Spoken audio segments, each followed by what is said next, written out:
Bonjour à tous, je suis Gabrielle de Le Chien Autrement, éducatrice et comportementaliste canin. Du coup aujourd'hui je vous fais de nouveau une petite vidéo sur le thème du déconfinement, déconfine ton chien, comme le thème que j'ai amené. Du coup voilà, je vois que ces vidéos vous plaisent pas mal, donc je continue sur la lancée, ça vous permettra donc d'évoluer correctement avec votre chien. Aujourd'hui donc on va parler du retour à la normale au niveau des besoins et activités de notre chien. Parce qu'il faut bien se rendre compte que pendant 2 mois, on a changé le quotidien de notre animal, donc on a créé des habitudes, on a créé des besoins sans forcément le vouloir. Et du coup, là maintenant, en changeant, en revenant à ce qu'il y avait avant, on va avoir pas mal de risques de confusion chez le chien et pas mal de risques au niveau des besoins qui ne sont pas assouvis. Donc on peut remarquer malheureusement des comportements compensatoires qui apparaissent. Donc qu'est-ce que c'est un comportement compensatoire? C'est, imaginons, j'ai un besoin, le besoin ne peut pas être assouvi parce que vous ne le sortez plus, alors qu'avant vous le sortez peut-être 1 heure dans la journée, là vous ne sortez plus que 20 minutes. Alors pendant le confinement c'était 1 heure, puis on avait une demi-heure de jeu, etc. Le besoin donc de dépenses physiques, d'exploration autre de votre chien n'est pas assouvi, donc là, paf, ça disparaît. Donc votre chien est mal à l'aise, et soit pour dégager l'émotion, la frustration, l'irritation, la colère, toutes les émotions qui peuvent passer par là, on a un chien qui va tout simplement adopter un autre comportement qui bien souvent ne va pas forcément être chouette pour la famille. Si je vous donne un exemple, j'ai un cocker, prenons un cocker, j'ai un cocker, avant le confinement il était sorti, j'avais la flemme, il était sorti une demi-heure, même un chien normal qu'on sort convenablement, il était sorti 1 heure, imaginons. Là pendant le confinement, je l'ai sorti 1 heure, mais j'ai fait 1 heure de jeu, puis après bon j'ai triché un peu, j'ai ressorti une demi-heure. En bref, j'ai explosé au niveau des activités. J'ai un chien également qui du coup, avant quand je partais au travail, dormait peut-être 6-7 heures le temps que je parte, plus la nuit. Donc vous imaginez que c'est beaucoup de repos. Là j'ai un chien qui du coup ne dort plus pendant ces temps-là, parce que du coup je l'occupe trop en pensant que ça va lui faire du bien, en pensant bah tiens il s'ennuie mon Dieu, alors que quand vous êtes au travail, il y a encore moins de stimulation on va dire. Et donc vous allez créer un besoin, c'est-à-dire qu'au début peut-être que oui votre chien avait des besoins qui n'étaient pas assez assouvis. Je pense notamment aux chiens que je n'avais jamais vus de mon quartier qui se baladent. Maintenant j'ai découvert leur existence parce que on peut pas sortir son chien, c'est un peu compliqué, j'ai pas envie de faire du sport, allez on prend le chien avec nous, comme ça nous fait une raison de sortir quoi. Et on a des chiens qui étaient jamais sortis, dont le besoin c'était, on va dire pour certains, pas tous, mais éteint, enfin il était toujours là, mais le chien s'est fait une raison de bon bah tant pis, je bougerai pas. Ou des chiens qui vont adopter des comportements de compensation, donc comme l'exemple que je vous donnais, le chien, votre cocker que vous sortez pas beaucoup, puis là il est sorti de nous, il est sorti à fond, il fait beaucoup d'activités, puis que vous repassez à presque rien. Les besoins vous les avez créés entre temps, les besoins vous les avez renforcés, créés, assouvis. Vous avez peut-être même fait un trop plein. Je parle surtout de tout ce qui va être au niveau de la surstimulation. Voilà, vous créez un besoin, vous créez une réelle habitude chez le chien. Et donc vous allez amener, lorsque vous allez supprimer cette habitude, à ce que votre chien ne soit pas bien, en fait, ne soit ni bien dans ses pattes, ni bien dans sa peau. Il y a des besoins qui vont pas être assouvis, votre chien risque d'être tendu, d'être énervé, d'être pas bien, et donc d'adopter ce qu'on appelle des comportements compensatoires. Donc peut-être que Yuki, mon cocker, qui était dans le jardin sans problème, maintenant il va aller dans le jardin puis il va aboyer comme un fou. Parce que je peux pas sortir, j'ai un besoin physique, j'ai un besoin de courir par exemple, j'ai un besoin de découvrir de nouvelles odeurs, il n'y en a plus dans le jardin. Il faut que je m'occupe, et puis il faut que je rejette toute cette frustration parce que mon activité et mes besoins ne sont pas assouvis dans la journée. Donc on va avoir un chien qui va peut-être aboyer, qui va peut-être vous creuser une tranchée dans le jardin. On a des chiens qui, comme auparavant, dormaient 7 heures quand vous partez, et puis maintenant dans le confinement, ils peuvent plus dormir parce que vous les occupez tout le temps, et que là, paf, on leur redemande de dormir, et ben on va avoir des chiens qui vont développer malheureusement des problèmes, pas forcément d'anxiété de séparation, mais qu'on va peut-être assimiler comme tel. C'est pour ça que c'est bien intéressant de se faire accompagner et de regarder à vérifier que ça soit bien de l'anxiété, donc pas juste de l'ennui, parce que l'ennui, quant au fait qu'avant on avait des activités, mais maintenant on n'en a plus, on a un chien qui va trouver le moindre truc pour s'occuper, quoi. Et malheureusement, c'est pas forcément... voilà, le rideau, il était joli, le canapé, il était confortable, la porte, elle s'ouvrait bien avant, hein. Puis maintenant, je sais pas, il n'y a plus de poignée, ou il y a un problème, quoi. Donc voilà, on peut avoir des chiens qui, malheureusement, vont adopter des comportements de compensation. Donc malheureusement oui et non, parce que dans un sens ça nous tire une sonnette d'alarme, ça dit qu'il y a quelque chose qui va pas, mais malheureusement dans un sens aussi, dans le sens où on a des familles qui vont craquer, des chiens qui vont se faire abandonner, ou pire quoi. Donc faites bien attention aux besoins que vous allez créer chez votre chien. Et donc voilà, la petite vidéo d'aujourd'hui, elle va se focaliser là-dessus. Donc nous, on risque de créer des confusions chez l'animal, des choses qu'il ne comprend pas. On risque d'avoir des chiens qui vont être irrités, donc pas sans forcément montrer des comportements à la maison, simplement le fait d'être énervé, d'être frustré, ça va engendrer d'autres comportements d'une façon différente, si on veut, d'interpréter ce qui l'entoure, une façon différente de réagir. Un chien qui va peut-être être moins patient et qui donc va peut-être contracter d'autres problèmes dehors, peut-être qu'il va devenir réactif, peut-être que voilà, pour dégager l'émotion, la frustration, la colère, les besoins qui est là, si je cours en aboyant, bah ça dépense mon énergie. Et puis en plus de ça, c'est agréable parce que toute ma frustration et ma colère, elle sort quoi. Donc voilà, on va créer pas mal de choses chez nos chiens et malheureusement, il y a beaucoup de chiens qui vont se faire abandonner ou qui, voilà, malheureusement, ils vont finir en cage ou voilà, parce que la simplicité. Donc on est un peu comme ça les humains, plus c'est facile plus on aime, mais c'est pas grave si le chien souffre malheureusement.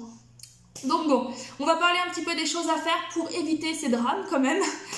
Du coup la première chose qu'il va falloir faire, c'est vraiment observer et comprendre les besoins que vous avez créés et qui sont déjà présents chez votre chien. Donc regardez, prenez une fiche, une petite fiche, quelque chose, j'ai ça moi sur la main par exemple, et je vais noter par exemple moi pour Sacha, tac.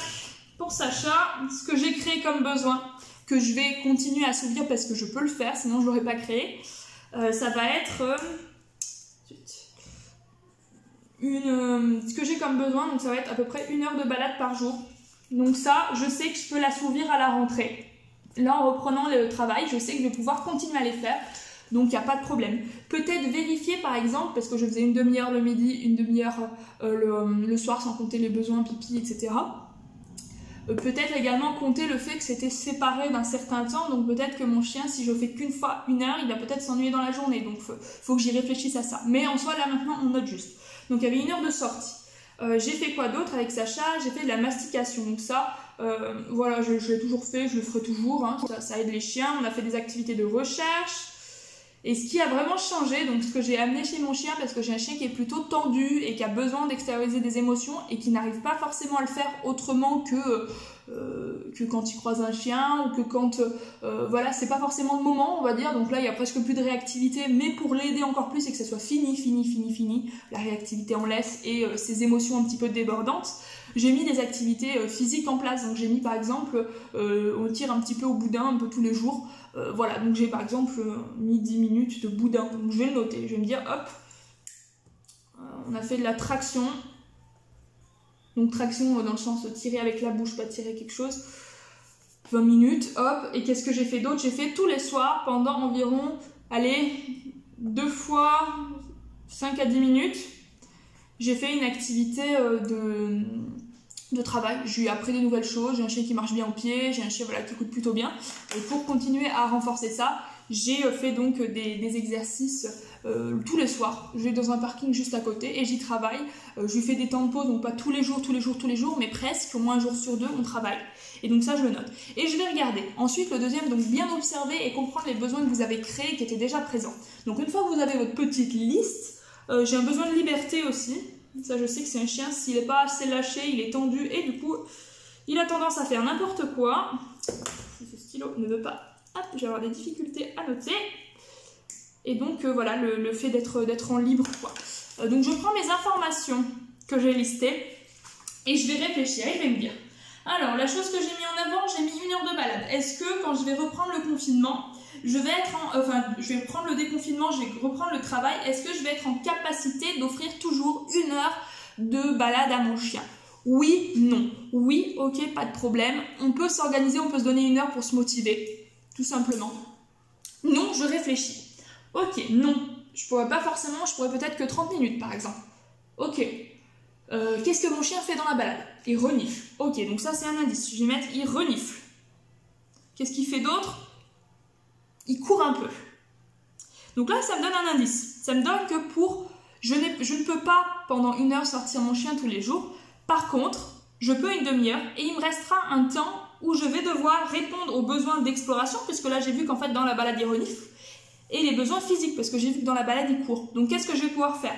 Et ben j'ai pas le temps de le sortir, par contre j'ai un jardin, par contre j'ai un tapis de fouille, par contre j'ai un espace où je peux cacher des choses. Et ben je vais faire une activité de recherche. Ou pendant ma balade, en plus de le laisser sentir les odeurs, je vais faire 2 fois plus de recherche. Je vais lui balancer des trucs à chercher pour répondre à ce besoin. Donc là j'ai compensé. Ça va jamais être efficace à 100%, mais ça va pouvoir vous permettre de diminuer cette activité jusqu'à sans créer de grosses difficultés chez votre chien. Ça pourra compenser au moins une petite partie. Donc voilà, cherchez des activités qui s'apparentent aux besoins que votre chien assouvit dans l'activité que vous lui proposez auparavant et que vous ne pouvez plus lui proposer actuellement. Donc voilà, la course par exemple. La course, c'est quelque chose qui dépense physiquement. Donc il y a des chiens qui ont besoin de courir, il y en a d'autres on va pouvoir compenser par des activités de sport intense où ça prend pas beaucoup de temps mais c'est intense. Donc par exemple jouer au boudin ou aller chercher une balle pour certains, souvent le sprint ça. Donc on va pouvoir mettre en place ce genre d'activité. Faut s'adapter. Si mon chien c'est vraiment courir qui l'intéresse, je vais peut-être faire des jeux de lancer. Toujours contrôler, attention, quand vous faites un jeu de lancer, si vous ne le contrôlez pas, vous allez avoir un chien qui risque de courir sur tout ce qui bouge. Donc il faut bien mettre un oui tu peux, là non tu peux pas. Go, stop par exemple, ce genre de choses. Et travailler pendant votre activité. En bref, voilà, faut trouver des activités, faire attention que ça n'amène pas de difficultés dans votre vie quotidienne, ni à vous ni à votre chien. Donc bien attention aux jeux de lancer. Les jeux de lancer ne sont pas à proscrire. Il n'y a que certains chiens, il faudra faire attention pour ceux qui ont zéro autocontrôle, qui ont des grosses difficultés pour tout ce qui est excitation et tout ça. Dans ce cas-là, on va travailler progressivement sur ça avant de le mettre comme une activité. Mais pour des chiens normaux, vous mettez un on, un off, vous apprenez à votre chien que quand vous lancez, vous lui dites qu'il ne faut pas y aller, et vous allez avoir un chien qui tout simplement sera dans le contrôle et qui saura quand est-ce qu'il a le droit et quand est-ce qu'il n'a pas le droit, si c'est bien travaillé. Donc ça par contre, faut s'entraîner quoi, ça vient pas, c'est pas magie un chien, c'est pas une table basse, hein. On visse pas de vis et puis c'est fait. C'est les vis, elles se dévissent toutes seules, puis il faut y resserrer, puis après il faut encore y resserrer, puis peut-être qu'il faut mettre une nouvelle vis. C'est un être vivant quoi. Ensuite, je fais de la mastication. Je peux oui ou non? Oui je peux, non je peux pas. La mastication c'est difficile à compenser, c'est facile à mettre en place. Ok, je peux pas le laisser je peux pas lui mettre par exemple pendant X temps dans la journée. Donc qu'est-ce que je peux faire? Je peux lui en laisser un le matin, un le soir, ça va répondre à ses besoins. Ou le laisser en autonomie avec, quoi. C'est simple, je pose des objets, je m'en vais à mon travail, quoi. J'ai un chien qui va pouvoir se concentrer dessus et qui répondra à ses besoins sans avoir à ce que ça me prenne du temps. Ensuite, l'activité de recherche. Ces croquettes, au lieu de lui filer dans la gamelle, par exemple, j'ai un jardin, j'éparpille dans le jardin, j'ai un tapis de fouille dans le tapis de fouille. En plus de ça, ça me fera mon exploration, mon besoin de répondre aux besoins olfactifs du chien. Ensuite, pour les besoins de balade, pour ceux qui aiment bien explorer au niveau des chiens, changer de balade. Une balade plus courte, oui, peut-être, si vous n'avez pas le temps, mais dans un endroit où c'est nouveau, varié souvent, il y a des nouvelles odeurs, votre chien est fatigué après, ça peut suffire. La mastication aide beaucoup aussi à tout ce qui va être apaisement et de réponse aux besoins, c'est très fatigant.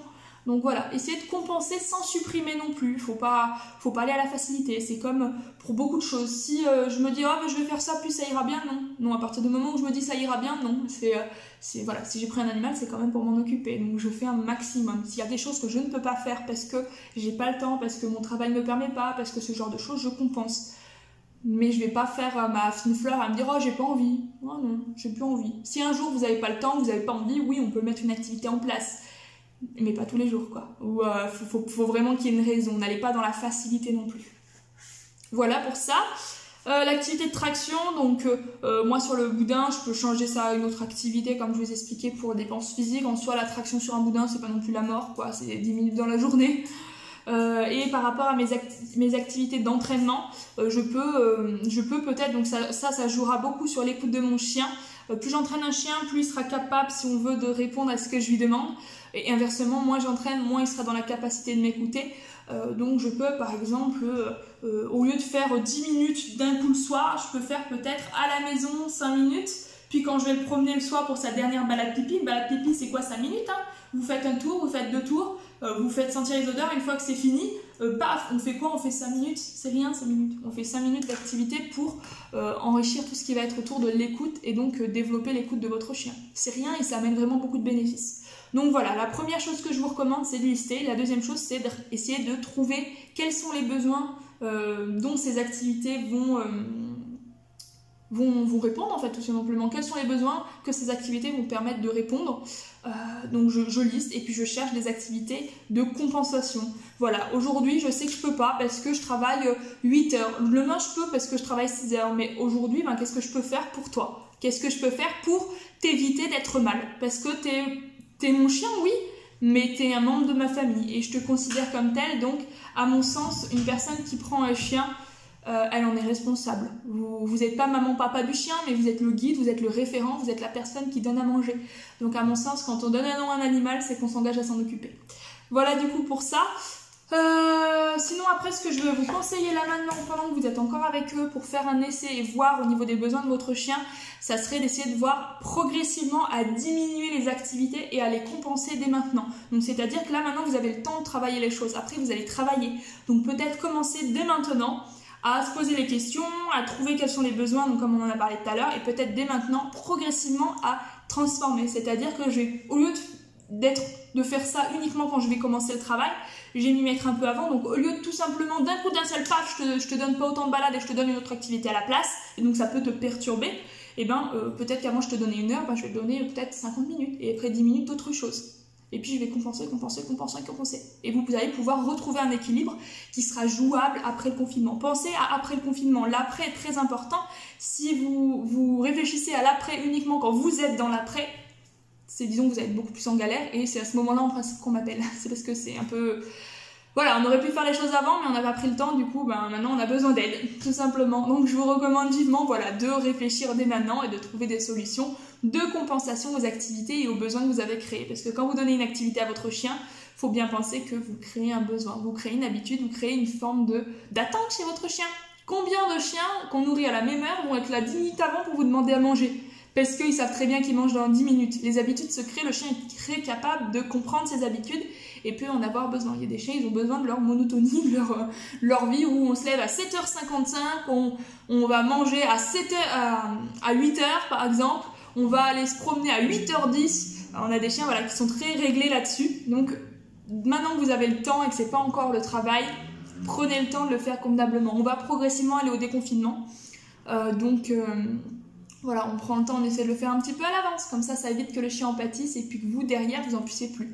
Parce que souvent, ça commence par des tout petits problèmes. C'est pour la réactivité, par exemple. Souvent, la personne, elle voit que le chien commence à grogner, que le chien commence à s'hérisser, que le chien commence à avoir peur, que le chien... Et en fait, on m'appelle uniquement quand le chien a mordu ou quand le chien est en explosion, alors qu'on aurait pu agir bien plus tôt. Donc si jamais, vous voyez qu'il y a des signes qui montrent que votre chien n'est pas à l'aise, ou tout simplement vous avez envie que ça se passe bien et donc aller plus vite à répondre à ses besoins de manière adaptée pour après le confinement, je vous recommande de le faire maintenant. Si par la suite vous avez un chien qui présente des comportements assez anormaux, si vous voulez, des choses qu'il n'avait pas l'habitude de faire, des choses que vous avez essayé de travailler mais vous n'y arrivez pas, n'attendez pas trop. Contactez un comportementaliste canin de votre région, donc vous pouvez contacter comme d'habitude la Team Capdog sur Facebook, c'est gratuit, ils ont tout un registre et ils vous redirigeront sur quelqu'un de confiance. Moi je travaille en Isère, donc je sais que je peux pas être là pour tout le monde malheureusement. Je prépare des formations en ligne en ce moment, c'est long, ça demande du travail parce que je vais faire quelque chose de bien. Pour le moment elles sont pas encore accessibles, par la suite elles le seront, mais en attendant demandez un accompagnement physique, ça sera toujours ce qu'il y a de mieux du moins. Et la Team Capdog saura vous aiguiller sur quelqu'un de professionnel, de diplômé, de connaisseur. Ça évitera de passer par 3 éducateurs en se disant « Oh ça marche pas, les éducateurs c'est nul » alors qu'on aurait pu tomber sur quelqu'un de bien et réussir dès le début. Voilà, du coup écoutez, je pense qu'on est tout pour la vidéo. Comme vous pouvez voir, ma chaise grince plus, donc je peux enfin me mettre dessus plutôt que prendre une vieille chaise. On est toujours dans un environnement que je suis en train d'adapter, donc il y a un peu moins de résonance je trouve. Vous me direz, vous, en verra la vidéo. Ça évolue petit à petit au niveau des vidéos. J'espère pouvoir bientôt vous présenter des lives un petit peu plus construits avec un appui et au niveau de la caméra pour me voir et un appui donc sur l'ordinateur pour vous présenter des choses, pouvoir vous faire des schémas et pouvoir noter des choses en direct avec vous pour pouvoir répondre à vos questions. Voilà du coup pour ça, écoutez, j'espère que ça vous a plu, que vous trouvez réponse à vos questions. N'hésitez pas si vous avez d'autres questions en commentaire. Je reste disponible si vous voulez prendre rendez-vous à l'adresse email lechienautrement@gmail.com. Vous pouvez aller voir tout ce que je fais, donc soit sur ma page Facebook Le Chien Autrement, soit sur mon site www.lechienautrement.fr. Il y a des tirets à chaque mot, le-chien-autrement. Si jamais ça vous a plu, n'hésitez pas à liker, commenter, partager, ça m'aidera toujours. Et puis je vous dis à très très bientôt. Bye bye!